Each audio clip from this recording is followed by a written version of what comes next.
You can't see the wood for the trees. You're bombarded with so much crap. And when you're completely saturated with all of this sort of stuff, it just breeds into the fear status. And if you have got a bunch of frightened people, you can control them easier because you present to them a way out, a pathway through, and all the rest of it. We're doing this to look after you. We're doing this to protect you. We're doing this to keep you safe. Fear, fear, fear, fear, fear. Oh, don't worry, follow us. Okay, then, because I'm now really frightened. And the only reason you're frightened is because they've been bombarding you with fear tactics. And we need to stop it. And the system belongs to the politicians. Yeah, it does indeed. That is absolutely right. We've got to keep hopeful, mate. You've got to tune out the dementors, and you've got to actually focus a little bit more on what we can change and what we can do and how we can do it, and work as closely to where we live, affecting and influences as much as we can around us. So do you think then that there is the hope, a clear pathway for people to become more open-minded? Because that's what we're talking about. There is, but you have to want to be open-minded. You have to want to walk down that path. You have to want to look around you, see the different sorts of people around you, rather than look at them and go, well, they don't look like me, therefore they're other. Look and learn about their cultures. Look and learn about their lifestyles. Read stuff and take on view stuff which has other worldviews that you may not agree with. And that's something that I would always encourage people to do.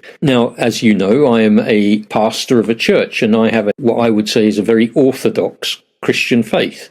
And so when I want to try and understand why other people think the way that they do, I will try and read the books of those people. Richard Dawkins, The God Delusion. I wanted to understand how people could buy into what he was saying to such an extent that they did. So I thought, well, the best way to find out is to read his book. And so I got his book and I had a good read of it, and I really enjoyed it. I thought it was very witty. I thought it was nicely written. It didn't change my mind. I didn't suddenly put it down and go, oh, that's it, now I'm an atheist. I thought, oh, okay, at least I understand where you're coming from. I understand why you're making those arguments, but I believe that there is sufficient evidence to counter those arguments. So you've got to be willing to engage. You will only grow your mind. You will only grow the openness of your mind if you allow yourself to be willing to admit that you don't know everything, to admit that you're wrong when better evidence arrives that actually confirms that you're wrong, and to reduce your prejudices and your discrimination. You need to be a non-prejudiced